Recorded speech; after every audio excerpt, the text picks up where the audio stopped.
we have Mr. Purple Car. Eli just pulled up in his awesome customized purple car, literally. He is so much more than that, but he's been eating mostly only fruit for almost a decade. I think we're at 8 or 9 years. He hasn't been on the channel for about a year. So yes, he's still alive. Almost a year. It's been it's been a year. Okay. You guys have a lot of questions, so we're gonna get a lot of updates. We're gonna get a lot of in depth, and this might be a bit hard hitting because I saw Eli did some trash on me. He made a video about me, so get ready for a hard hitting interview today. You guys don't usually see me hit him hard, but today it's coming. I am so sorry. So let's start out nice. How's it going? What's new? I haven't seen Eli in so long too, and we're friends. You look great. What's going on? Oh, thank you. Yeah, no, everything's great. No complaints. Last year I took a little bit of time off from my channel, from the attention that I usually give my channel, just because I was really busy on film. Or in film, excuse me.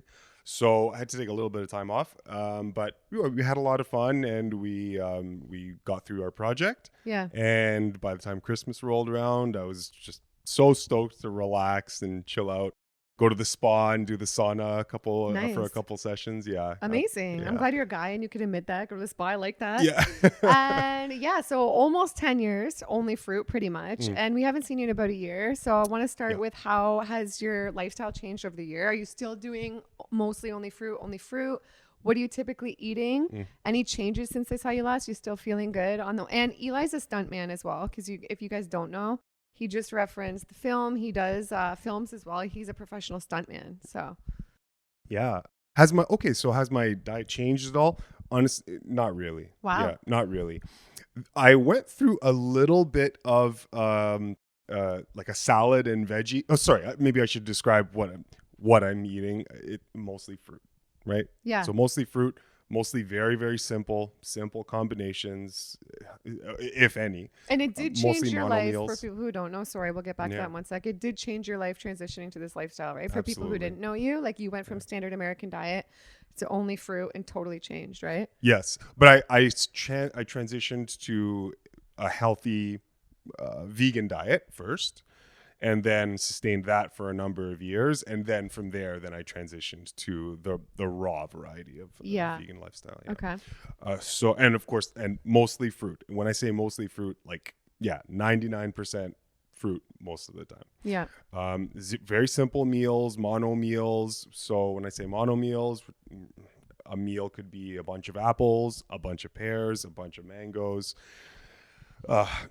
Think along those lines. Melons. I love melons. Persimmons. Oh my God, persimmons taste like apple pie. And some people think this is nuts. Even for me, I'm sure you get a lot of it, because even for me, I recently went to New York and I did a what I eat in a day video, and it was like green juices, salads, apples, like mango sorbet. It was like super clean. I felt amazing. And like someone was like, is this for real? Like some people just think it's a total joke, right?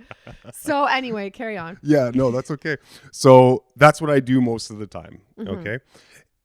During the film was challenging because we were doing lots of night shoots. So we have to stay up all night and shoot.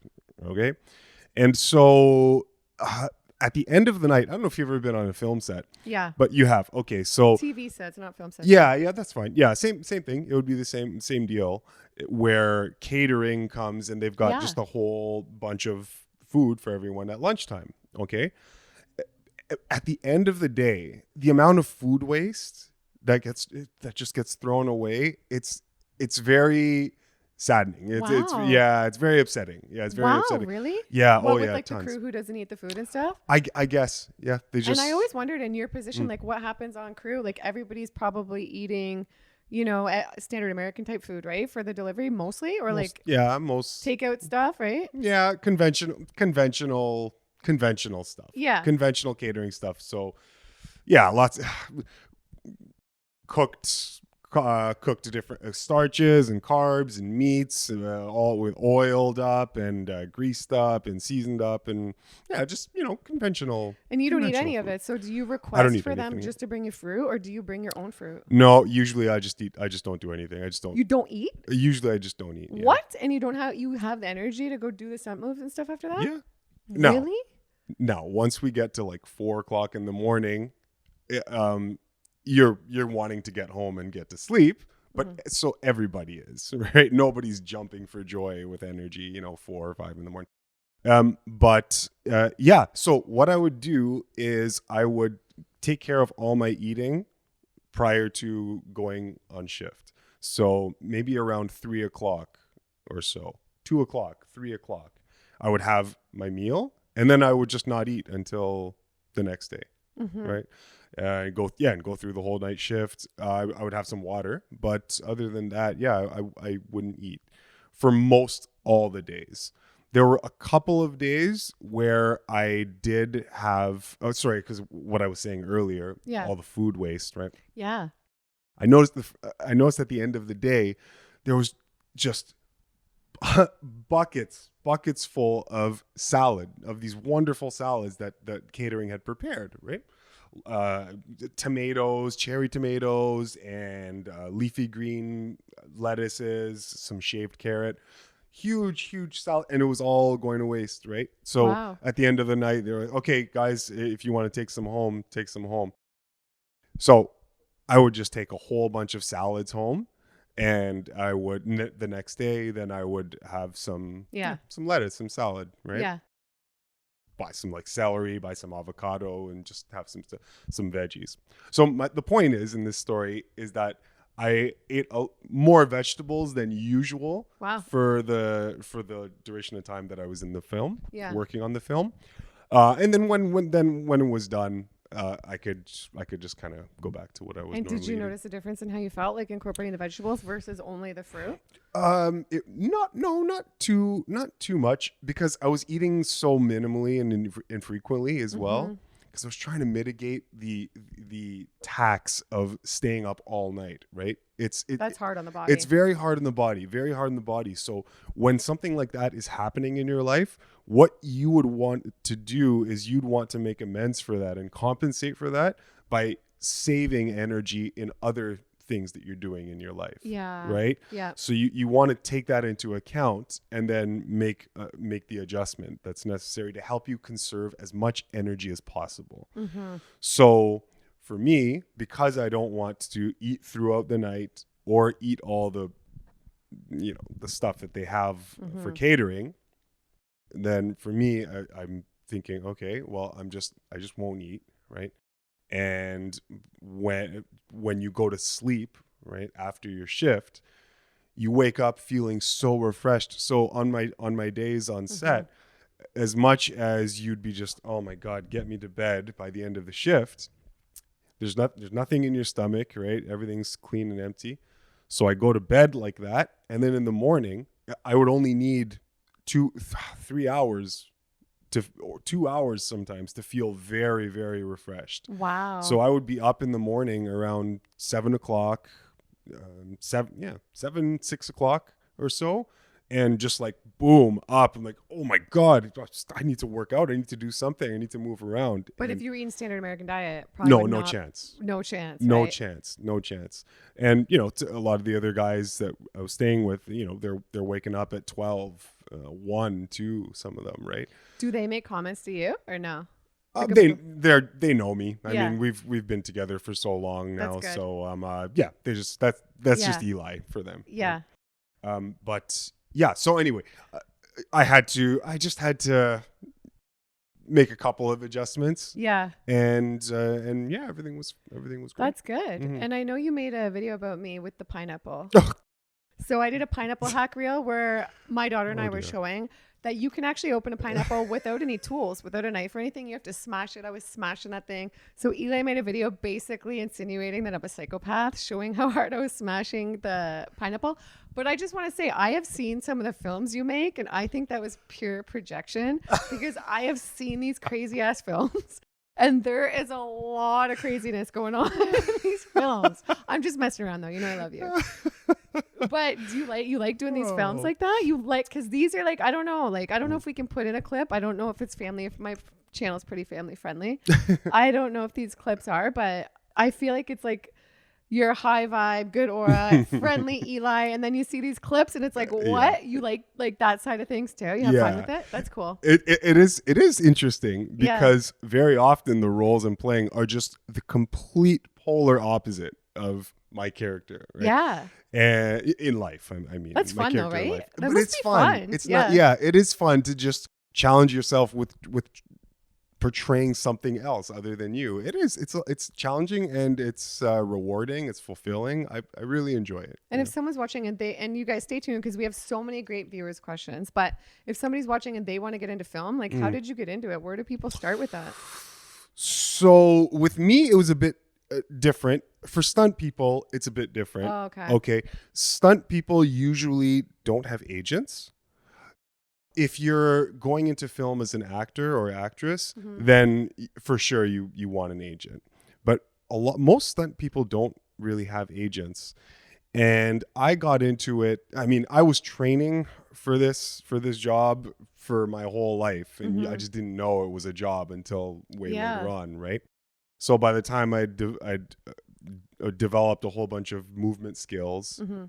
Then once I graduated university, I graduated from kinesiology in university, so at York University here in the GTA. So I graduated York University in kinesiology, and then after that, I decided, okay, you know what, I'm just gonna go for it. I'm just gonna see if I can get as much work in film as possible. At first, I had to maintain part-time work. And then, and I was getting a couple of jobs here and there, music videos, some commercials. I had an agent. I did have an agent, right? Because I did do some acting jobs here and there.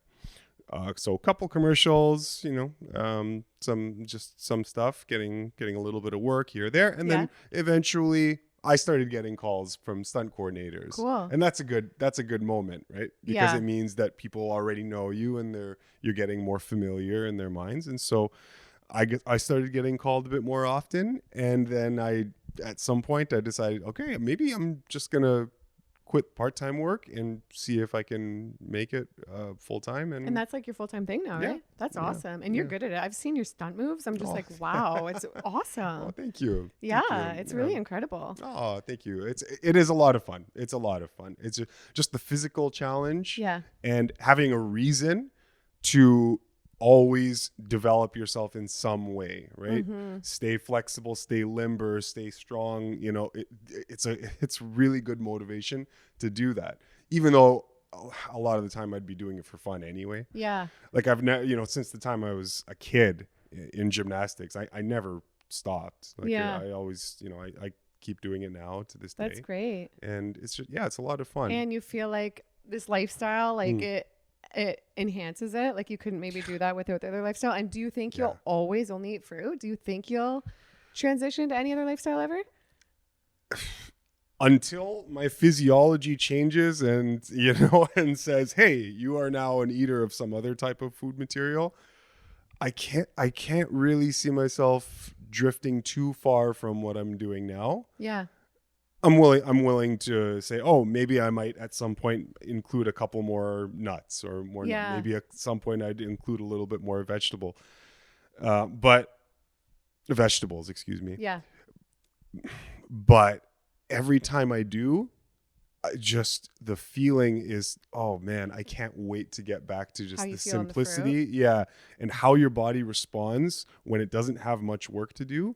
Because you inevitably conserve energy, and the name of the game. Like if I could give one bit of advice to every human being on the planet, vital force conservation, energy conservation is the name of the game. It is the answer to almost all your problems, right? Conserve energy as much as humanly possible. And you do that by making sure that what is going into your system isn't polluting you, isn't hurting you, isn't adulterating, isn't corrupting, isn't stimulating. Get rid of all of that, okay? That's always step one. And then make sure what you do eat is of clean quality, right? And appropriate for your system. And then on top of that, if you can do that minimally, it is a game changer. It's an absolute game changer. And because I feel like our body, one of the hardest things it does is digest food, right? Like that's one of the hardest thing for the body to do is digest food. It puts most work towards that, right? So if we're eating a crappy diet, it just takes so much energy, takes so much from your mind, so much from so many things, right? I know what you mean. Like I've done fruit cleanses where I've only ate grapes for a period of time or only watermelons, like I feel absolutely amazing. And you're right, like your digestion has such a break. You feel so good. And I see so many people totally transform their life. Like I uploaded a video today, which I'll try link down below. Faith Finds Fruit. She did 104 days on grapes and she's only eaten fruit for a while. Do you know her? And I'll try to put a picture on the screen. She lost 140 pounds through her fruit journey so far. And she has totally changed her life. So like I see so many people change their life on it. Like, and it's so amazing. And then you see other people, like I just interviewed Dr. Fred Bishie. Do you know him? Yes, I do. So he's been raw vegan for over 60 years. He's 94. He looked amazing. I went to his house in Staten Island. He was like perfect hearing, perfect vision, perfect brain work, running around the house showing me his oxygen therapy, not like what you'd expect for like a lot of 94-year-olds. I know there's still other 94-year-olds, I'm sure, on other diets thriving, but it just really blew me away. And so we touched on fruitarian when I was there and he's like, oh, I'm not trying to come at you. This is your hard hitting. But he was like, oh, it sounds wonderful and dreamy. But like he thinks like long term. Right. Like he said he knew a couple of people that passed away. I think one was like 7 years and one was a bit longer. I think one of the guys, he said he got tuberculosis. The eye started going back. So what do you have to say to that? Do you think that that is connected to fruitarian? Why that happened to like certain people? Or like what do you have to say to somebody who says like it won't work long term? Or are you in the position like who knows, you might change your diet at one point? Okay, so will it work long term? People have different levels of encumbrance, in their bodies, right? Before they start doing the fruitarian diet, right? If they make that choice to change. So you would have to be mindful, right? You would want to be mindful of just how much damage has been done in the past. And based on that answer that you get when you answer or ask that question, you would want to make sure that if you're planning on going on a mostly fruit-based diet, that you very systematically and gradually get into that lifestyle. Maybe live raw vegan for a number of years first. Another thing is you probably want to metabolically condition. Fasting. You probably want to have a lot of very short fasts under your belt so as to get your system, because the type of inner work that happens when you're doing just a regular water fast, okay, you cannot replicate it with any other means. You've done water fast, right? I just interviewed 𝒂𝒃 in Vegas. So I've never done a water fast. I think people have to be more careful with water and dry fasting. But so I always just say like, go see someone for that. Be careful, whatever. But Kara said she did, I think, a week and it was like the best experience ever. So I've never done that. You've done that? Oh, absolutely. Yeah. With fasting, like there's no way that I would be having such an easy time with this lifestyle if I hadn't done the requisite amount and the appropriate amount of metabolic rebalancing, resensitizing, right? Like detoxing and stuff. So how do you know when you're fully detoxed? Do you know?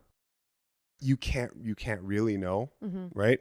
All you can know is when the energy really starts to flow through you, it's tangible. You can feel it. And that feeling, the more times you can put yourself in a place where that's the experience, the more often you can do that, the more work is happening, the more changes are happening, the more that your inner chemistry and biochemistry is literally reconfiguring to become so hyper efficient that it can finally be very comfortable on the natural diet as was intended. Yeah. And do you think this was our natural diet, fruitarian? Like there's some people that say like way back in time that some people used to only eat fruit and they would live to be like 250. They say there's like records of like proving that. Do you think that that's like really the way if we... It absolutely is your natural diet. Okay. It's, or at least I should say it's the type of food that your system is most optimal or is optimized to eat the most. So yeah, you are optimized as a fruit eater. Okay, nothing gets digested as readily and cleanly as fruit. That's a fact. That's an absolute fact. Nothing cleanses your system as it moves through your GI tract like fruit. Nothing else is doing that. Yeah. And your response, right? Like, you see, this is how you would intuitively come to this determination, right? Your response, right, to fruit when you're presented with it, the smells, the colors, everything, your attraction, your general attraction to it, and that you can eat it with no preparation at all. Literally, you can eat like when I eat my meals, I'm eating just like a monkey would. Like no tricks, no nothing. No, and you feel so good when you eat that way. So when I eat a good. meal of like 5 bananas or like 5 apples, I literally feel so good. Right. And people might be like, "This is nuts," but I'm like, you feel so good, better than any drugs or anything. Yeah, it's really the only food group that you can have such a naturally harmonious relationship with. You know, people fancy themselves omnivores in the world right now, right? But look at how a typical human omnivore eats, right? When they're eating meat, let's just say. It looks nothing like how any omnivore or carnivore in nature eats. Yeah. It doesn't look not even close to the same deal, right? But on the other hand, if I'm eating fruit, I look exactly like all the other animals that eat fruit out there. They just go up to whatever fruit they find, go to the berry bush, go to the apple tree, pick it and eat it. All right? Or eat it right off the tree if you want. It's true. And you can do the exact same thing when that's what you're eating. Yeah. I cannot eat comfortably like a carnivore or omnivore. I have to process. I have to clean the meat. I have to get rid of all the fur and the gristle. I have to get rid of all the blood. I've got to. And are you attracted to that? Like, I know animals. Like, I was thinking about that this morning when I was getting ready. I'm like, animals. Like, they're just angry. They like want to kill it. They eat it. Yeah. They kill it themselves. Yeah. They eat it raw. They don't care. They're just like, glad I got you. That's a very good point. But with me, like, I saw a reel the other day of like how they like take a cow's life and put it in this thing and its head's going, it's about to die. I'm like, I can't even watch that. I could never kill that. I would never like, are you like, but I know some guys are like, oh, I'm into hunting. Like, are you attracted to that though? Like, would you want to go hunting and like kill something or no? No. There was a point when I was younger where I thought, oh yeah, this would be exciting and be fun. But there's with how I've developed morally, right, and philosophically, there's just no way I could That's do it. the thing. The lifestyle is becomes such a moral thing too. Then, right? Yeah.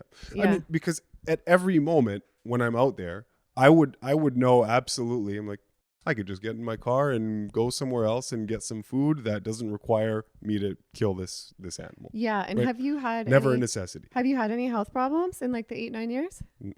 No. No. Oh, since I've been doing this? No. Yeah. No, nothing. No. Not that I can think of. No. Yeah. And okay, so because I haven't seen you in a while. We just have so much to talk about. I interviewed Brian Clement at the Hippocrates Institute. Yeah. So I went to Miami last year for an interview with him. And you know, I love interviewing all sorts of different people. And I've lived the raw lifestyle for a long time, which you guys know. And so Brian eats no fruit, like at all. Yeah, Did you know that? Oh, I know. Yeah. But he was cool. He's in his 70s. He looks great. He was like really fun and playful. He was awesome. But it's funny because his reel that I made, it's actually one of my top Instagram reels. It has 5 million views, I think. I'll put it on right now so you guys can see. And then we're going to discuss this. When you take cocaine, part of your brain lights up. When you take heroin, another part. But when you and I eat sugar, I don't care if it's fruit sugar or glucose or dextrose or sucrose, the whole brain lights up. Wow. So once again, it's 3 dozen times more addictive than heroin and cocaine. That's rubbish. It's rubbish. It's complete and utter rubbish. Is your background English? Are you from England like me? No, British? no. My family talks like yes, that. yeah. That's rubbish. Oh, really? I'm like, no, that's nonsense. yeah. He is saying that fruit, like an apple, It's so 3 times more it's more addictive than heroin and cocaine, basically, based on like brain studies and stuff. And he eats no fruit ever. So what do we make of all the monkeys on planet Earth? eating this same fruit diet that is more addictive than heroin and cocaine. Come on, man. Would you ever try what he of course does not. where it's like greens? Have you ever tried that? Like high greens based All and no greens? fruit? Like, No, yeah. but I mean, I've tried periods of more greens, and listen, raw vegetables are wonderful. They're healthy, they're cleansing, right? There's nothing wrong with including lots of vegetables in your diet. It's just that nothing can really top the type of cleansing energy that you get from when you include more fruits in your diet. And like I'm more fruit based. I love my fruit. Yeah, but I love my greens and green juices and stuff too. And I'm just all for do what works for you. But yeah, I thought it's interesting perspectives. I'm sorry. I'll just finish up with what Brian was saying there. Okay. No, absolutely fundamentally, there is a massive gulf, a rift of difference between fruit and cocaine and heroin. I know. These are That's not. why I'm laughing so Come hard. on, these are not in the same ballpark. One is an extracted processed element from some other plant. Right. It's a processed thing. Okay. Concentrate. It's a concentrated substance. Fruit is not a concentrated substance. With that sugar in fruit comes hundreds, possibly thousands of other helper enzymes and phytonutrients and fibers. All of them are designed by whoever created the apple. All right, whatever creator created the apple, designed sugar to work in harmony with all of these other assistants and helpers, such that when it goes into your body, it is digested perfectly. Right? It's that's the thing. It clicks. It just goes in us, right? Course. There's no problems. It digests great. And I think sometimes if people are like, "Oh, I eat fruit and I get bloated," it's not digesting great. I think it's because of other things they have in there and being backed up and stuff, right? And okay, so I remember he said that they did some studies because he works at the Hippocrates Institute, right? He runs it. And I remember they said way back when they would be treating people who had cancer and everything, and this isn't medical advice, but he said that they noticed with more fruit, the tumors were, when they removed the fruit, the tumors were shrinking more. And I think with like a lot of fruit in the diet, the tumors were still growing. So do you think maybe for some people, it's just not ideal, like a lot of fruit compared to others? We're not doctors. We're not doctors. Yeah, just having a discussion. You can find the same phenomenal episodes of healing with people using. You do see like the grape cure and stuff. Oh my too. Goodness, yeah. The grapes are. I did a grape cleanse, and you've done some fruit cleanses with just one fruit. Tons. Do you notice a difference doing that versus having the variety of fruit? Yes. Yeah. Yes. Like a mono fruit cleanse versus just eating everything. You do. Yeah, you do. Because again, you're playing the energy conservation game by reducing the complexity just that much. Yeah. Right? So even if it's just fruit you're eating, if you have a variety of 50 different fruits in a week, and they're coming in at the same time, it's more complicated for your GI tract. And the one, like I've noticed that when I've done the fruit cleanses, like the grapes, the watermelons, my digestion has never felt better because it's good to take that break with just the one food. I think it's a great reset, and there's so many benefits. Right. And for you, like as a fruitarian, what do you think are like the main benefits and the main reasons you choose to live this lifestyle? The main reasons I choose to live this lifestyle are very intuitive, right? So for one thing, I'm just not arguing with my physiological design. Okay, so it's just I'm one of the few people that is willing to take the responsibility to not argue with your body, how your body was made. That's a good way to put it. Obedience to your design has a lot of benefits. Comes with a lot of benefits. So the reason I do this is because you feel fantastic. It cleanses you. It heals you like no other type of food material will. There will be nothing that cleans you out like fruit. Okay. Yeah. So so how you feel is next to none. It's incomparable, and it's physiologically what you're supposed to do, and there's a reason. There's a reason for that. So that's why I do it. Yeah. Right. It's really as simple as that. It's harmonizing with what God made you to be. So I'm just not putting up a fight against that. I'm not intellectually getting in the way of that of that instruction, right? So I didn't mention it before, but what was he? Brian had mentioned something about the addiction, addictive. Addiction. That is such nonsense. Fruit has no addictive qualities. Yeah, I would agree with that whatsoever. It's as far from addictive as you get. That's true. You use fruit to cure your addiction to cocaine and heroin and whatnot. Isn't it funny though? I was saying to someone this morning, isn't it crazy how our bodies though can get addicted to things that are just so bad for it? Like drugs or bad food or like, isn't that funny? Like we can get addicted to these. It's so weird. You'd think we just be repulsed by things that aren't in alignment with it, right? Instead, it is a weird mechanism. We get addicted. We're so off alignment. Yeah. We become a hot mess. Yeah, it is a very strange thing how that happens. How you could get addicted to something that your body really doesn't want. That's offensive. Yeah. But you can. I don't care if you have watermelon every single day for an entire year. If at the end of the year, someone were just to suddenly deprive you of your ability to get watermelon, you would not be addicted. There would be no withdrawal symptoms. There's no withdrawals going on. There's nothing. There would be nothing. You are not shaken, moody, going crazy because you can't get your hands on a freaking yellow watermelon. If anything, you would feel fantastic because you've eaten watermelon for the whole year. And then you would say, oh, watermelon's not available? All right, I guess I'll go to the persimmons. I guess I'll go to some. That's true. Whereas with cocaine and heroin. Of course. I've never done cocaine and heroin, fortunately. I know people who have, but those are highly addictive if you do some, I think, and then you can't get your hands on some. I can't believe that someone would actually, if they thought about it, really be settled on the determination that fruit is as addictive as heroin and cocaine. That is nonsense. I'm sorry. What do you want me to say? I love the topic. Okay, well, we have really good questions. So somebody wants to know, how do you overcome the fear of missing out on functions, events, or outings that will have every food except for fruit and veggies? That's a good question because this is a big thing. A lot of people don't want to live this healthy lifestyle or be raw vegan for Terranite because they're just like, the rest of the world doesn't eat this way. I'm going to miss out on everything. And I get that.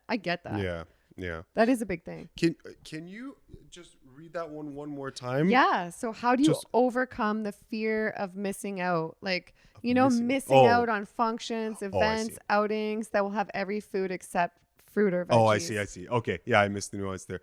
How do I overcome the fear of missing out? There is no fear of missing out because I'm not missing out on anything. Yeah. Does that make sense? That makes sense. When you understand, when you understand the laws of life, okay? You put some time into really understanding who you are, then it will become obvious that the things that they do at these social events are not real. They are tricks. They are illusions. They're meant to addict you to food substances that have no real relationship to human physiology. And so when I go to a social function, I'm not missing out on anything. If anything, I'm feeling remorse for everybody in the room, right? I'm like, guys, I wish you knew. I wish you knew what you were doing to yourselves. So no, there is no. There's nothing.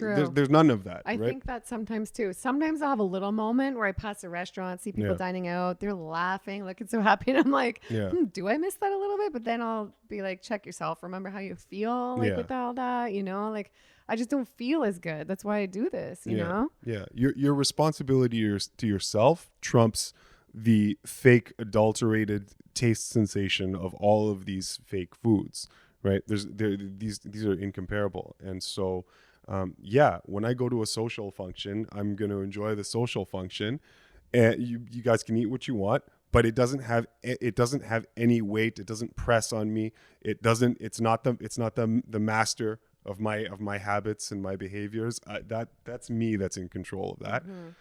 My environment I don't care what's in my environment, right? I know exactly what I'm supposed to be doing. And you don't feel like you're missing out at all, like socially. How could I be missing out? If I do indulge like everybody else, then I get as sick as everybody else. I become normal.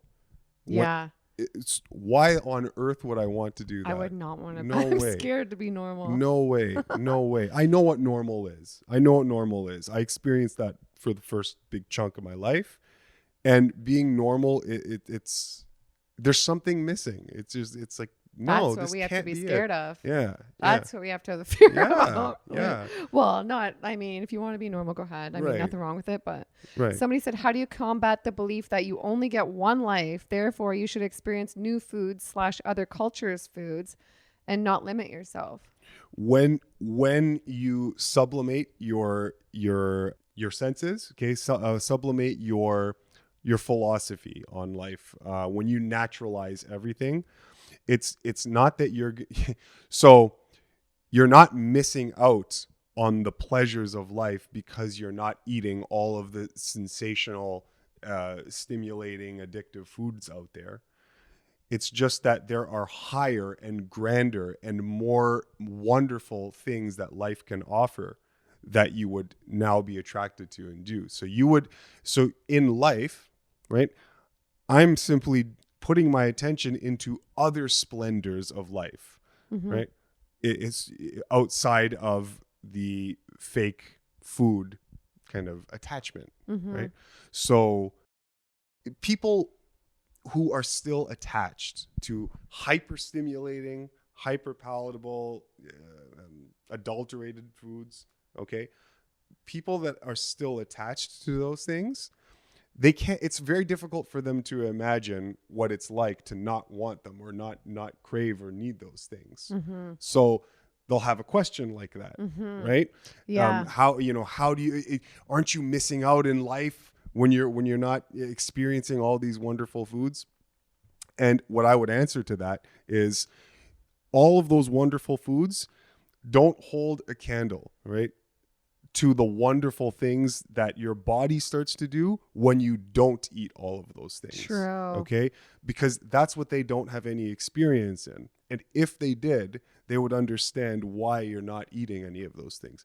Because the changes that happen in your body are so magical, so wonderful, so deep, so profound. Every single atom in your being gets changed and reconfigured to bring out the best in you. And you would never want to give that up for a second. And you would give it up if I decided I'm now going to make my life's enjoyments revolving around food. But I've grown up out of that. Okay, I've become more mature, and so the splendors in life that I look forward to are much more lofty than merely the sensations in my mouth. Wow. Okay, so well said. Yeah, that's my answer. That's a good answer to that. Yeah. Okay, and how long did it take his body to adjust and feel amazing? What are his thoughts about adding nuts and seeds to the fruitarian diet? Oh, cool. And is variety important? Some variety is important to a certain degree. Yeah. So yeah, no problems with the variety approach. You know, if people want to add lots of different types of fruits to the diet, I say go for it. Right. Once you've limited your intake of food to only the things that aren't hurting you, your natural foods and raw as well. Okay? Yeah. Because that's how the Creator designed life to operate. If we have a problem with that, take it up with God. Yeah, because we're the only species that cooks their food, yeah, right? Yeah. If cooking were natural to the human physiology, you would have a type of like chemical furnace in your mouth or something. that as soon as you ate food, like a dragon. It's just crazy because it's so normal, and I wish like it just worked. But every time I've tested it, like I tested it a couple times last year, and then recently I had something like, I forget, it was like a sweet potato and something, and then it was like again. I just feel like, I don't know, something happens inside me. Yeah. It goes down like. And I just feel like a little bit of inflammation. I feel different. And I basically what I'm trying to say is I can feel like it's not meant to be in me from being raw all the time and then having something cooked. I can feel like, okay, this is bad for my body. Yeah. Which is crazy. I've tested it so many times. And unfortunately, it just doesn't fly with me. And I see how good it feels to feel like this. So I don't want to feel like that. I want to live my best life. Yeah, exactly. Right? Exactly. Yeah. What you've done is you've sensitized your body. I should say you've resensitized your body, because the type of sensitivity that you have to proper food is your default condition as a human being. But life, culture has pulled us and ripped us away from that. So in doing what you've done now, the adjustments you've made with your diet, you have come back home to your natural relationship with the food. So so to answer this this person's question, before my body started feeling amazing, I would say it took me just over a year. There were several months where I was experiencing, again, compared to what some people experience, because I'd put in a lot of time to cleansing. I'd done some mono diets, so temporary mono diets. When I was when I was vegan, and lots of fasting. Yeah, lots of every week, without fail, like religiously for years and years and years and years. Really? And years, every week, yeah, with so disciplined on that. So by the time I came to making this change, I think my body had been, like I was talking about before, well metabolically conditioned, and it accepted the changes fairly well without giving me any adverse detox symptoms. Teeth weren't falling out, hair, wasn't what was left of my hair didn't fall out, all that kind of stuff. So skin started healing up really nicely. So it took me about a year. The worst that I experienced were dips in energy. So there would be, maybe 3 days I feel great, and then on the fourth day, I'm a little bit more tired, and I don't really want to go to the gym today. I don't want to exercise. I don't want to do much. I think I'm just going to take it easy, right? And then I would have 1 or 2 days like that, and then being energetic again for the subsequent days, and going on that roller coaster for a couple months until it stopped really happening, and then I just started to feel good all the time. So so the answer to that question is it took me about a year. To start feeling amazed. When I went raw, I swear to you, I swear to God, September 1st, 2016. I say this all the time. Sorry if I sound like a broken record, but by the afternoon of the first day, I felt amazing. And I was so lucky because right away it was like, boom, whoa, this is what's meant to be. This is a whole new life. Like, wow, I felt so good right away. But it's common. You hear a lot of people that are like, took me a year or two to feel like amazing. Yeah. I think that's more common than what happened with me. Yes. Yeah. Now I was about to say, I was just going to add a caveat to that. When I say it took me a year to feel amazing, it doesn't mean I didn't feel fantastic for that whole year. Okay. Yeah. So I felt fantastic, right? My body was getting cleaned out. All the mucus was systematically leaving my body. The skin was healing up, the dry hands were clearing up, all of this stuff. So this was all starting to happen, and how I felt internally was great, right? Like I felt clean, my sleep was good. So the first year, when I say it took me a year and a half, don't think that it sucked for that first year. No, that first year was awesome. Save for a couple of days where I was like, I'm a little bit less energetic today. But that is nothing, right? That in comparison to all the other things that was happening. Yeah. So my first year was awesome, and save for those little dips. Yeah. And then that stopped happening, second year. So, and then anyway, I just had to add that. It's not like I felt badly. I felt good, like after my first week. Yeah. Okay. And we should talk about dental for a second. I don't know how it's been for you. For me, raw vegan, it's been great. I did have x-rays last year and they were like, oh, you have a small cavity between your teeth over here. I was like, okay, I don't feel anything, but they were like, look, it's really tiny. It's nowhere near the root, but we should treat it. And I was thinking, why am I getting a cavity? They're like, are you flossing? And I wasn't really flossing. So now I floss after every time I eat because I was paranoid about that. Yeah. And now I'm like, holy crap, like there was so much food stuck between my teeth. I wasn't flossing. It's kind of gross. Really? Now I floss all the time. My teeth feel amazing. But my point to this story is I let them treat it and then it's crazy. So from going to having no pain there, thinking like I had no problems, and then I let her treat it and then I literally couldn't even chew on that side of the mouth. It hurts so bad. And I went back and she didn't know, like I guess she was supposed to be a good dentist, but she couldn't solve the problem. And then I got to the point where I was like, okay, I should not let her touch my tooth anymore. Like what is happening? I went back to my old dentist and he showed that like she left a big overhang. So he fixed it. Thank God it's back to completely normal. But you hear those stories of people that one of my friends lost their tooth that way. They got a cavity filled. Oh, really? And then I guess it damaged the nerve, not getting that fixed, hitting the nerve, and then they lost their tooth. So I'm all for the dentists, but I think we have to be careful. We go to the right dentist and we do all our research and make sure we're getting like if it needs to be done, get it done. Maybe it doesn't need to be done. I don't know. Yeah. But have you had any dental problems, Fruitarian? Or because some people think it's going to destroy your teeth. Like what's the deal? Okay. This type of lifestyle where you're eating predominantly fruit or adding a lot of fruit to your diet, again, it's always a factor, a very relevant factor where you're coming from. What I mean is what condition your body is coming from, right? And the worse condition that you're dealing with, the more careful you have to be with the speed at which you adopt an all fruit diet, because that diet is inherently extremely cleansing, right? The reason it's like fire. Fire is very useful because it allows us to do all sorts of amazing things. Okay. The ability to generate heat is very useful, but fire is also dangerous if it just goes uncontrolled. Okay.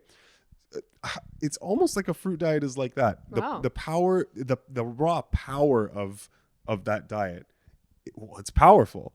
But if you're not mindful, then you can sometimes run into problems. And a lot of people do. For whatever reason, they adopt it too quickly, whatever it is. So what I'm saying is we would want to be careful. So if we feel that some sensitivities are starting to creep in, right? Yeah. Then in that case, then maybe I agree. Yeah, you can ease off the amount of fruit, right? Take the Brian Clement approach, right? Yeah. Make it more about vegetables, right? Yeah. Slow down. Good point. Yeah. Let your body kind of chip away at the waste products, the acids, the poisons that might be lingering that the fruit diet is kind of aggressively just pulling out of your body. Yeah. So you could temper that by adding a whole bunch of very wonderful neutralizing vegetables into the mix, and you wouldn't have that effect, right? So you would just mitigate that and kind of adjust as if anything starts to come up. Yeah, there are other little tricks that you can use.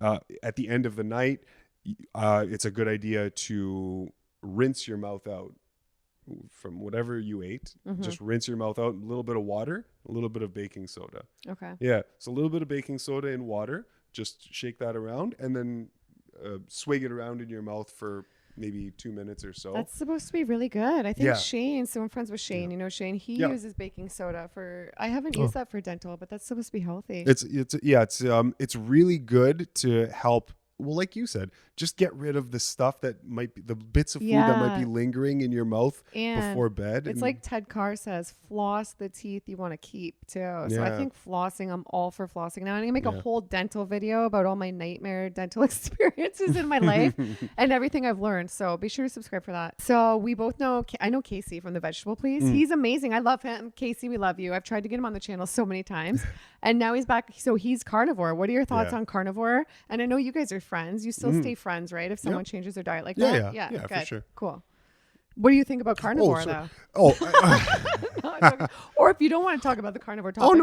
No, it's fine. I mean, of the diet, I mean, no, I don't think it's your natural diet, right? Me too. Just simple as that, right? Just as simple as that. If it were, it would feel very, very comfortable to just, when a squirrel just passes by you on the road, just pick up the squirrel, bite its head off, let the fur, everything get stuck in your teeth, let the blood. I mean, these are my daughter's up there like, what? These are absolutely abhorrent thoughts. No, I know what you mean though. Like when I see carnivore foods, like sorry to people who post these videos, I love you anyway. But when I see these carnivore thumbnails and like you see all the meat in their thumbnail, what I eat today and stuff, I'm just like, that's nasty. Yeah. It was really, it's nasty. I want to eat colorful foods and feel vibrant and colorful. If I eat those foods, I would be freaking raging in traffic, and I'm not. I don't like it. It's dark. It's nasty. Yeah.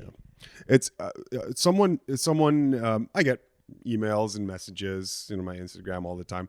Someone had. I'm sent sure me, you do. Oh yeah, of course. We get all sorts of stuff. So someone had sent me a video to try and show me how correct it was to be slaughtering animals, and at the so I'm like, I'll humor this just to see what people bring up in defense of this practice. And the video started off with a warning saying that they're warning that this video is going to contain highly possibly offensive images and I'm like, stop right there. Okay. If you made a video of eating bananas, would you have to put a warning like that at the beginning of your video? Yeah. No. Why? Because the person who put that video up intuitively understands that there is something offensive about blood and gore that human beings naturally do not like. We don't like extreme violence and gore and bloodshed and killing. That we have a natural aversion to that because we're a more evolved social being. And so so I'm like right away before the video even starts, I'm like, tell me why this warning is necessary. And the warning is necessary because what is going to be shown in the video is more than likely antithetical to your natural sensibilities as a human being. But you would have to put up no such warning if what was being eaten was fruit, vegetables. Right? No such warning necessary. Right? It's just not attractive. So it's just to me. it's very, very, very obvious that this is not our diet. The only problem is you must be honest with yourself, and you must be honest with your sensitivities. Yeah, and no offense. To come to that determination. I'm not trying to start any beef. No pun intended. But I do notice, like, I'm not trying to start beef, like I said, but some of these carnivores, like, they're mean, right? Yeah. They're mean people. Yeah. And I'm just like, I noticed that with a lot of them. And I just want to stay away from them because they're not very nice people. Yeah. I'm just being serious, though. I noticed that online. Like, you do see that online with a lot of the carnivores. Like, they're just not very nice people. Mm-hmm.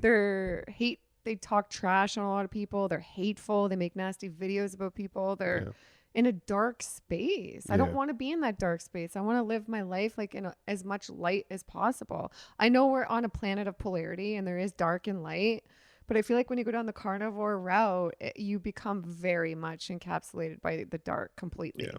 You are dark. Like, this is dark news. Yeah. No, I agree. No, I agree. And I won't go into it totally right now, but if you get into occult literature, and natural science, right? So spiritual science, you're going to find a recurring theme whenever they bring up the subject of diet.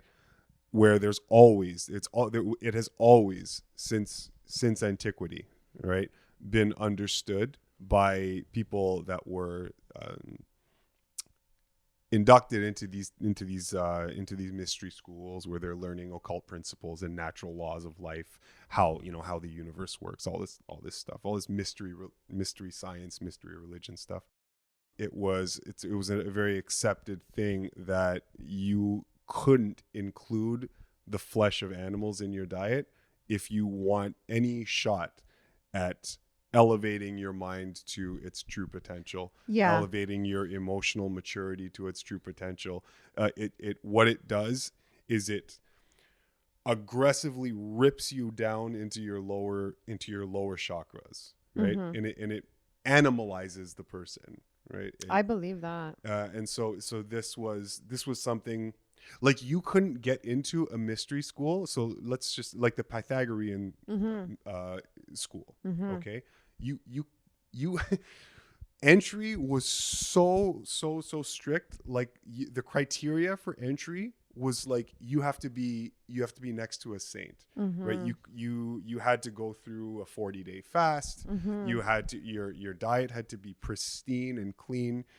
No animal products, no drink, no alcohol. Alcohol? Are you kidding me? Hell no, right? These people had no shot of gaining entry. Alcohol's so toxic. Oh, it's so yeah. I think it's one of the most toxic things there are. Like there's a reason why you, like, as somebody who doesn't drink now, I didn't smell it when I did drink because I was drinking. But as somebody who doesn't drink now, if I'm in a room with somebody who's drinking, I can literally smell it coming off their pores. And there's a reason it's coming off their pores, because it's trying to get out of their body because it's super toxic. You know what I mean? You got it. Yeah, that's it. That's exactly what's happening. So yeah, I don't agree with the diet because it's just not what we're supposed to be doing.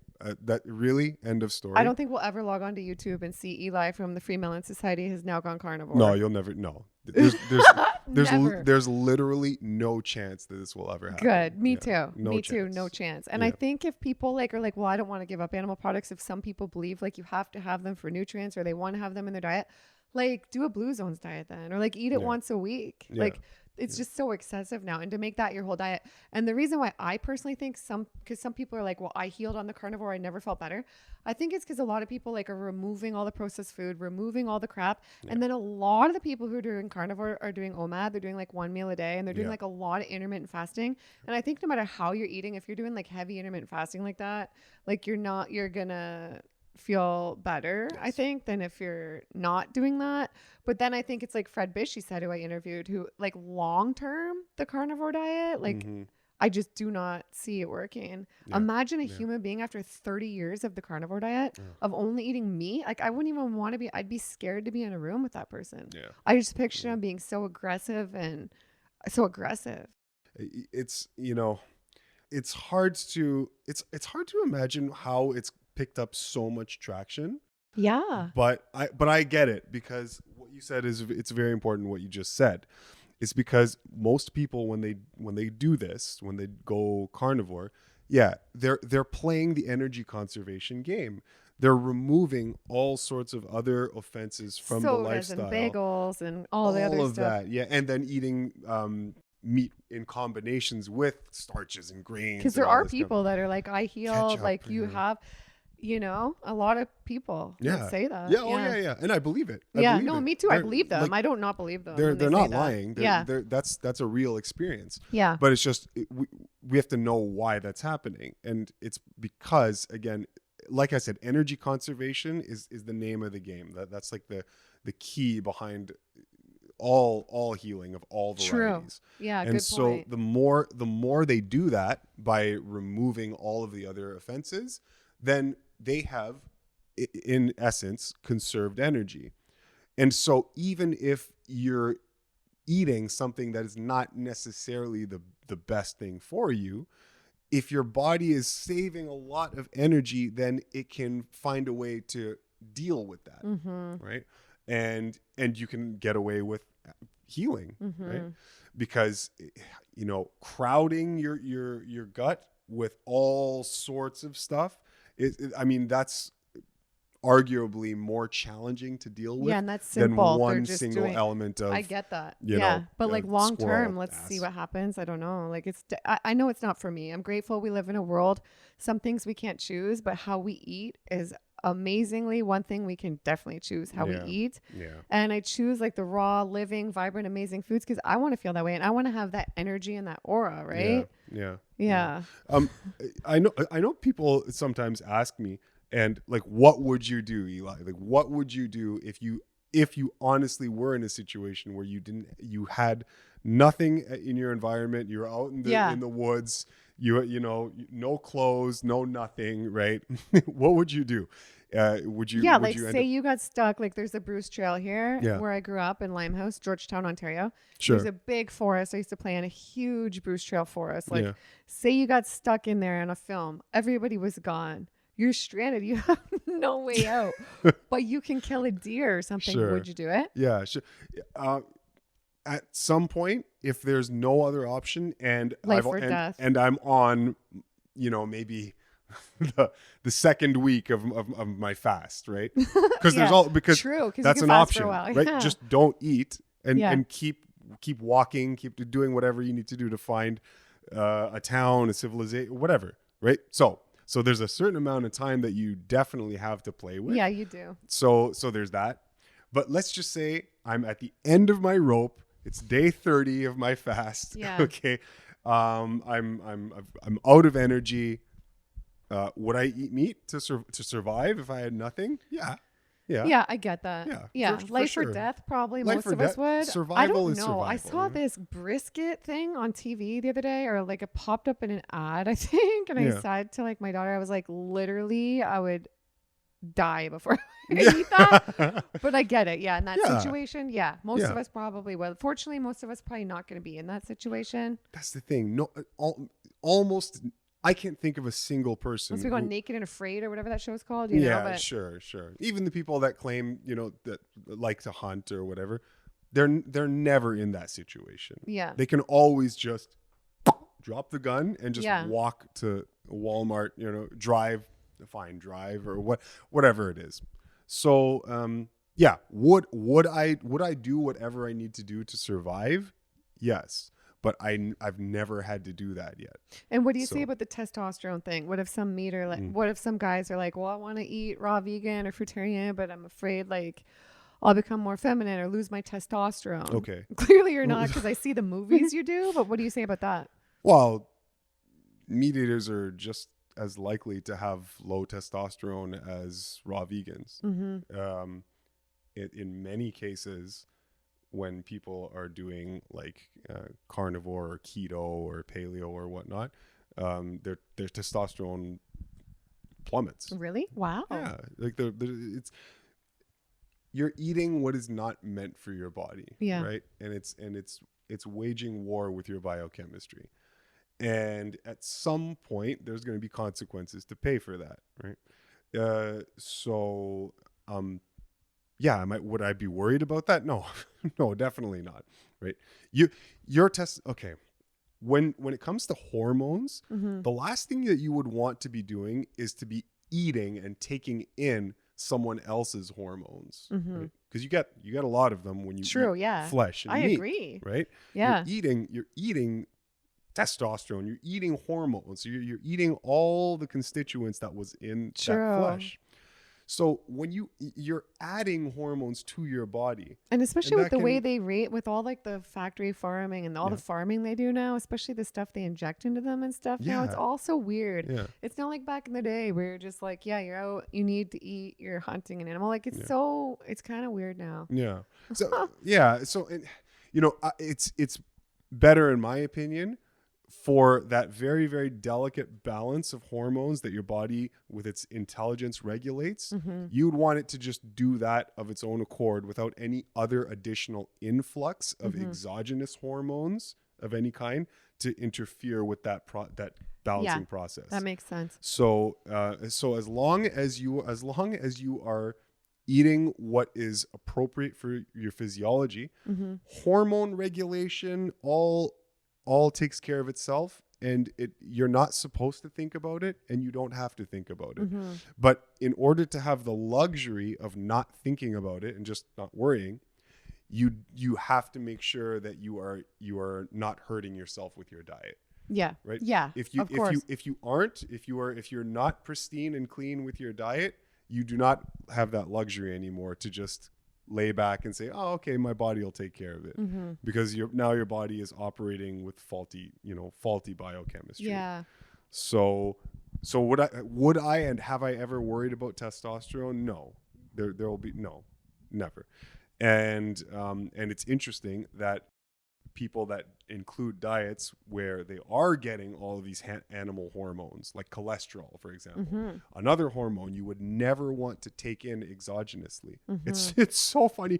You hear this from the carnivore crowd, that you want to be getting animal cholesterol into your diet, right? And it's a good thing. You want to be getting cholesterol. That is the last thing you want to do. Yeah, and a lot of these people end up getting such high cholesterol and problems. Like, I just interviewed a guy who was, before he was bodybuilder, eating a lot of meat. Yeah. His name, I think, is Lawrence Richardson. Yeah. And he was eating a lot of meat. He had really high cholesterol, really high blood pressure, and he got type 2 diabetes. And the doctor said, this is really bad. Yeah. Like, you have to do something. And his doctor said, you have to go plant-based, which is great. I think a lot of doctors are waking up to like I said, if you don't want to eat, you don't want to give up meat, just do plant-based, like a lot of plants. Exactly. And so he went plant-based, like pretty much vegan, plant-based, all plants, not raw, but still cooked, but a lot of raw, high raw. And he reversed his diabetes. Sure. Got rid of the cholesterol, high cholesterol, got rid of the blood pressure. Sure. And so plants do so much for us. They do. You know? Yeah. And somebody was asking what you currently eat in a day. What do I currently eat in a day? Yesterday I had apples. All apples. All apples for the whole day? That's it. Yeah, it was one meal period of just apples. How many apples? Because people will want to know. They will. They will. 4. Well, they're going to say like 40. I would need like 40 in a day. I could not eat 4 apples in a day. Yeah. I eat 4 for a snack. Yeah, it was four apples. For the whole day? For the whole day, yeah, and a little bit of apple juice as well. That's all you had? And you feel like that's enough calories? Yeah. I eat way more than you. Yeah, I mean, it's hard because I often don't like bringing up exactly what I'm eating, because I feel like when I do that, I set unrealistic goals for people. Because you don't want to recommend somebody go just eat 4 apples and an apple juice a day, right? Most people need a lot more food, don't you think? Yes, I do. Yeah. You need time to work at your efficiency before your body is happy and comfortable and just eat at ease with eating a bit less. And when you do, it feels so. And your family doesn't eat this way, right? But they support you with it. They're supportive. Yeah. That's good. Yeah. No, they don't give me a hard time anymore. Everyone's just got to support everyone with the journey they're on. Yeah, you know? exactly. Yeah, that's exactly. the thing. Yeah. Even if they don't, no matter what, I think. And so. Sorry. I didn't answer the question fully. Yesterday was apples. What do I normally eat? Yeah, currently eat in a day. It could be a melon followed by another mono meal of some sort. So Santa Claus melon. Love Santa Claus melon. Those are so good. Yeah. An average, typical day could be when mealtime comes, I have a melon, wait like a little bit, either 20 minutes or half hour or longer, or maybe a couple hours, and then have the next fruit, some other fruit, a bunch of pears, maybe some bananas and blueberries. Okay. That's a really fun meal. Yeah. Bananas and blue. I don't know if you ever. I make a banana blueberry smoothie. That's really good. It's cashew milk or almond milk, frozen blueberries, bananas, and then I use a vanilla protein powder. It's so good. Blueberries are such a mood booster. Oh, it's wonderful. Yeah, wonderful. I bring it up because I tried that recently, like banana and a whole bunch of grapes. Wow. Or a banana and a whole bunch of blueberries. Yeah, wonderful, amazing. So, it's still a very simple diet. Okay. Yeah. So it's generally mono meals. I know I said bananas and blueberries, but it's generally mono meals, maybe 2-3 different types of fruit in the day, like varieties, or types of fruit. Yeah. or it could just be one meal period. So a 2-hour eating window in the day, and then that's it, right? It could be that. But it's very simple. Wow, I'm surprised. Yeah. That's like a snack for me, like the apples and the apple juice. But I mean, you got to listen to your body, right? Yeah, and if that's what feels right for you. That's the thing. I'm not doing this like, I'm not forcing myself to do this. Yeah. This is just what I'm being pulled to do because that's what my body's responding to, and I'm just following that. Okay, I've tried to extricate my intellectual mind from how I structure my eating. I've taken all of that away and not made any of those considerations, and I'm letting how my God-given sensitivities, which are far more intelligent than my mind could possibly be, I'm accepting and recognizing the fact that intelligence, if you let that guide you, it will generally guide you to the better decisions, where my mind is fallible and it can come up with all sorts of human concepts that just lead me astray. Yeah. Okay. So that's how I try to do it. And so that's the style of eating that it leads me to right now. But for somebody else who is interested in making these changes, make those changes by taking away all the offensive things that are harmful for you. But once you've done that, let your body lead you to what you like. So, whether it's whatever it is, right? Avocados and tomatoes and zucchini and vegetables and fruits and whatever you like to eat, then go for it. Yeah. Right? Yeah. Yeah. Okay. And this is a good question. Would it be extreme to not want to take advice from people who consume animal products /dairy /processed food because their thoughts are altered by their diet? What do you think? That's a good question. It's very different. It's a good question. I would say no. I wouldn't be so closed off. I would still listen.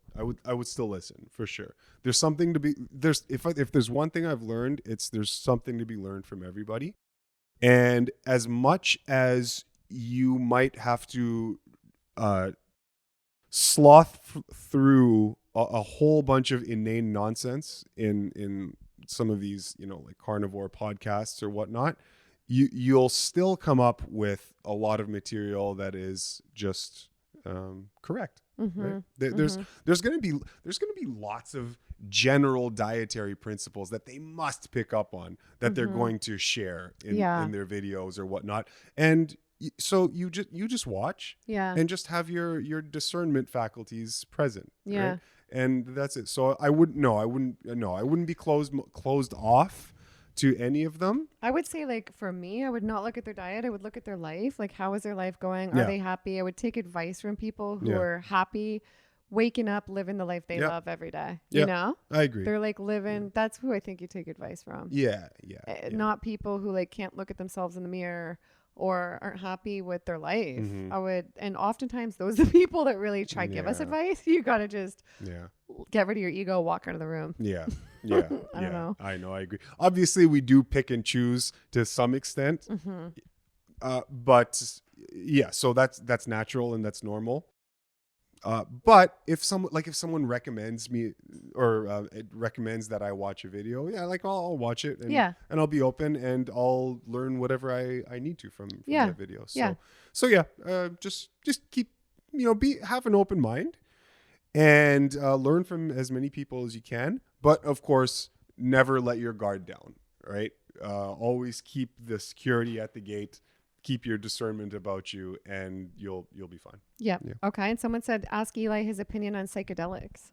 On no. No. No. For me, no. Hard no. No, I've never done psychedelics, but I hear a lot of people talk about them. Yeah. Yeah.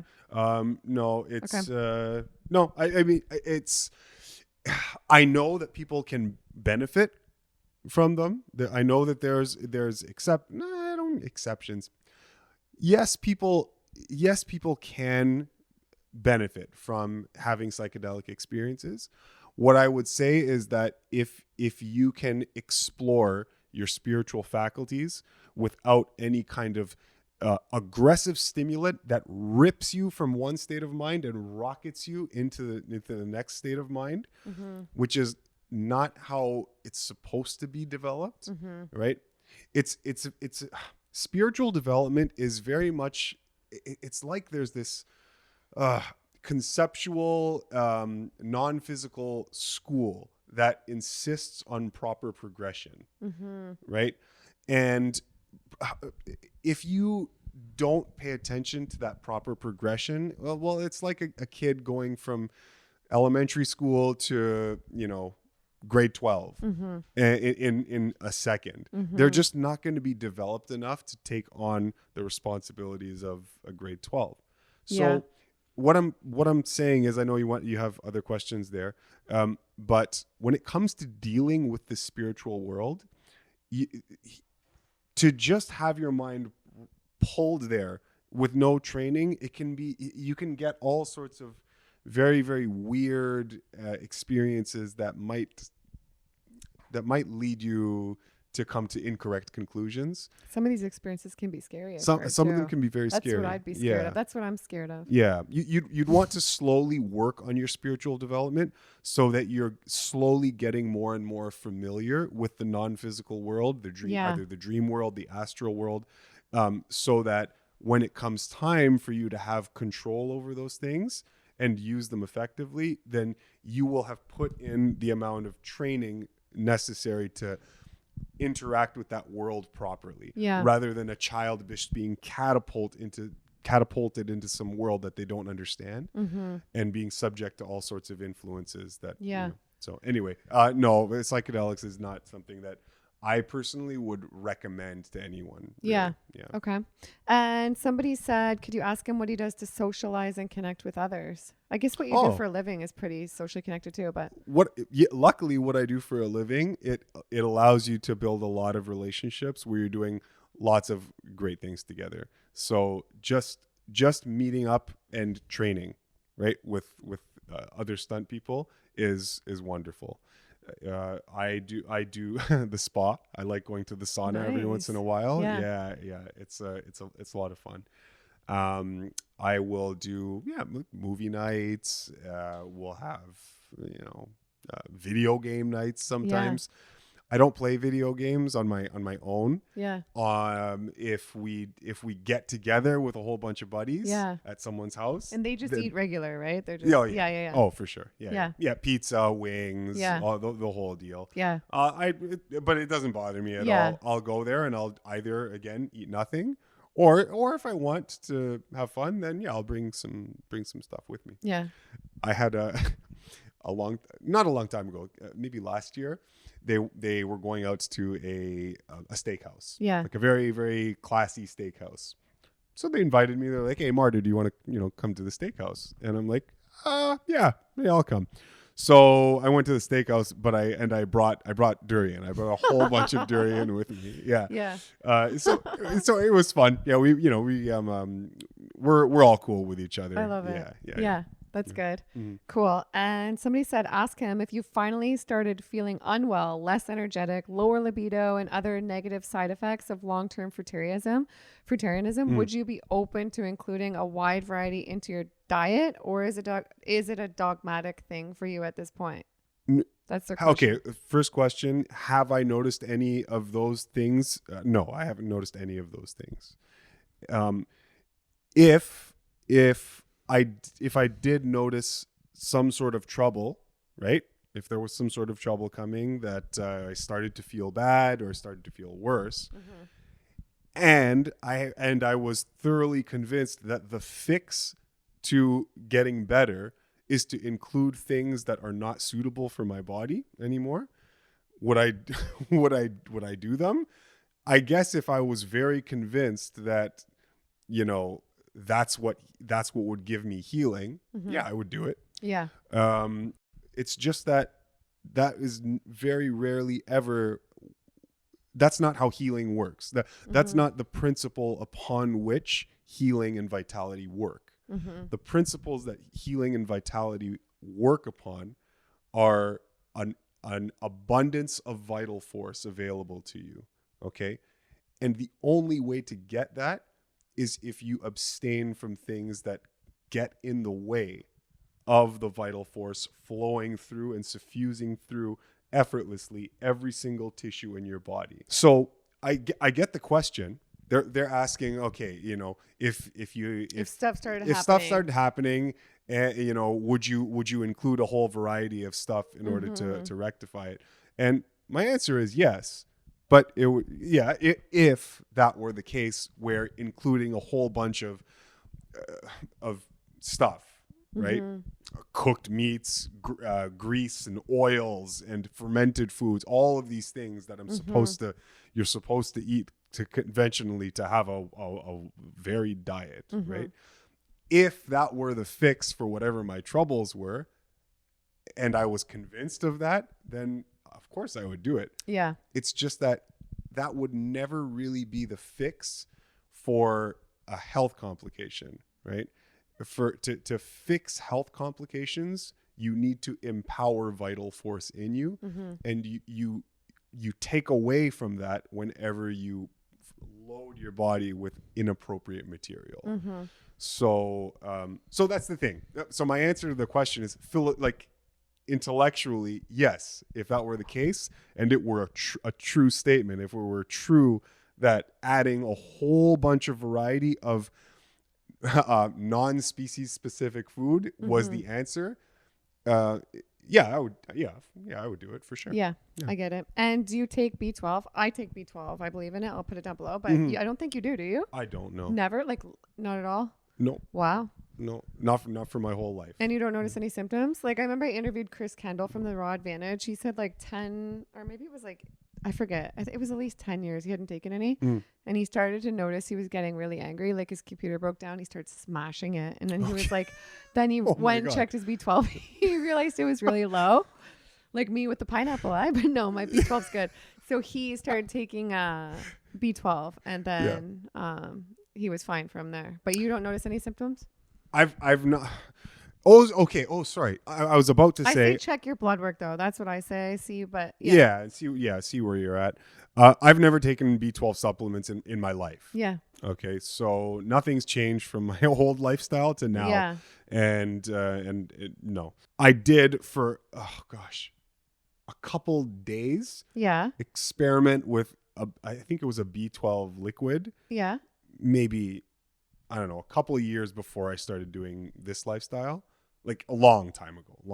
Yeah. I tried B12 supplements for maybe like 2 or 3 days. Oh, wow. You really gave it a go. I gave it a go. And then by 2 or 3 days. Yeah, 2 or 3 days. This is, a long time ago. And after that third day, I was just like, I don't know what Martyr, what are you doing? Get rid of these goddamn B12. Yeah. So I threw them away and that was it. Yeah. We'll do it right. Do what's right for you. Yeah. And somebody had a good question. Where did it go? I would like to know how he handles stress eating. Usually when we are stressed, we go back to cooked/comfort food. That's a big thing. Yeah. Also when we're socializing with friends and family, the social pressure, how to handle this. If I do have pressures to handle, I don't look to food to handle them. Yeah, I would feel like when you're eating only fruit, it doesn't become an emotional eating tool anymore. No, there's not a thing. There is no emotional eating, right? I don't know what that is really right now. It's if I'm stressed, it would be hard to let go of what I conceptually know about food, and so I wouldn't. Do you get stressed? I've never seen you you seem so calm and chill, except for when you're in your movies. I see you but do you get stressed? Not but really. That's just your nature, even from before you were raw vegan or fruitarian, right? You've always been pretty happy and chill. Yeah. And you come from a good family. And yes. Yeah. Yes, absolutely. So there's that influence in my life and in my character as well. But for people who didn't, they have traumas and, you know, they stress eat, or what do you think? I think, what do you think? No, I don't stress eat. I don't have much stress. If I were to go through something stressful, I can remember going through stressful times. My dad passing away, right? So I had to go through that, and that was crushingly difficult, right? How old were you? Oh my gosh. How old are you now? For anybody who's wondering too. I was just. I'm 40 right now. Yeah. Okay. Yeah. I was Oh gosh. How long 30? ago was it? 30? 10 years ago? 30. Wow. Yeah. Yes, that's right. I was 30, and I remember when that happened. I didn't do any emotional. Like overeating or incorrect eat. Oh well, not I wouldn't. My diet wouldn't have been perfect, but yeah, I didn't do. I'm not grabbing tubs of ice cream. I'm so sad. Like Ben and Jerry's. Yeah, none of that. No, my diet was always just. Yeah, I'm always eating whatever at the time I thought was good. Appropriate. Is what I mean. So yeah, I don't really have a good an answer to that question. I don't emotionally eat and I don't stress eat. I think like the only time I did it was when my life was a total mess and I wasn't focused on my passion and purpose and creating. Yeah. Like we're creators. I think like if we're doing that, we're in a bad state, like we're depressed, we're overeating because we're not creating. Yeah. I think we need to focus on creating what makes us happy, our passion, our purpose. Right. And like try and shift your energy if you're feeling like that, Right, and like focus on other things. Yeah. Yeah. Like I've definitely it depends on what we mean by like stress eat or emotionally eat. There have been times where I wanted to, let's just say after a really rough week at work. Okay. Yeah. There have been times when I get home on Friday and I'm like, I don't want to read right now. I don't want to watch lectures. I just want to do nothing, relax, watch a movie and have something wonderful. Yeah. That's the day maybe I'll go out and get durian. Okay. Now, if you consider that emotional eating, then I suppose. Yeah. but I'm never, if I am emotionally eating like that. Yeah. It's never that I'm drifting outside of my parameters for comfort foods. Yeah. Right. That will never happen. Yeah. Right. So, yeah. Okay. Yeah. Okay. It's not food. I'm not looking to food to compensate for stresses in my life. Yeah. Okay. And somebody said, do you shave your head? Did it look like before? I think I've seen some pictures. I've wondered, is it maybe just genetically balded or what? Sorry, no disrespect. I've always wondered this watching your videos. Much love. Yeah, no problem at all. I started losing my hair fairly early. Yeah. Which is common. I think a lot of guys, it happens, right? Yeah, it's common. Some people just have really, really bad genetics for hair loss. And it was before you were fruitarian even, right? Oh yeah. Oh yeah. Way before I was fruitarian. So this would have been. You look so different with hair. I remember because I've seen pictures. A little bit different. Can I try put one on the screen? Yeah, sure. Yeah, I'll try. Sure. Yeah. So this would have been. I noticed that I was starting to my hair was starting to thin, like second year university or so. Wow. So yeah, very early. Yeah, very very early. So once I started shaving my head, then it's just that my hair was really really thin, and so at that point I was like, I'm just gonna shave it. Makes sense. Yeah, and it looks good. Yeah. Oh, yeah. Thank you. Okay. Well, this has been awesome. Yeah. Anything else you want to share with my audience that because we haven't had you on for a year? Anything else you think we've missed or? Yeah. No. Thank you so much for having me on. Yeah. Thanks for coming on. It's always so good to see you. It's been a while. Yeah. I love seeing you. You're such good energy. Oh, thank you. Yeah. Good vibes. And you've been busy with your films because people were wondering where have you been? Like they've missed you, but I said somebody was wondering too, do you only eat sweet fruit and do you think fruit has too much sugar? Or do you think that there can be too much sugar? No. I think you can overeat. It doesn't matter what you're eating. Overeating is always going to give you a deleterious effect in your body. It's always a bad idea. It's always a bad idea. Yeah. Overeating is never the right move. Yeah. Regardless of how clean and how good quality the food you're eating is. Yeah. Okay. So. Oh gosh. What the sweet fruit? Yeah, sweet. Yeah, of course, sweet fruits. No, I don't eat just sweet fruits. I don't mind tomatoes and okras and cucumbers, zucchini. Yeah, I'll have fun with all of those as well. And sweet fruit. No, it's very difficult to overeat on fruit. Really, it's possible, of course. So yeah, you wouldn't want to overeat on anything. No. But yeah, you can incorporate lots of fruit into your diet. You'll be fine. And yeah. Okay. Awesome. Safe. Well, this has been fun. Yeah. Cheers. Thank you so much. Yeah. And I hope you guys enjoyed this. Give it a big thumbs up. Subscribe if you don't already. And I will put I'll put the first interview I ever did with Eli when I first met him. I met him in this interview and I was like blown away. This guy was fruitarian. So we did that a couple years ago. I'll put that on the screen right now for you guys to watch. And another one of my favorite interviews as well. So you guys can keep watching. YouTube's amazing. And I love you guys. We'll see you in the next one. Bye. Cool. Bye, guys.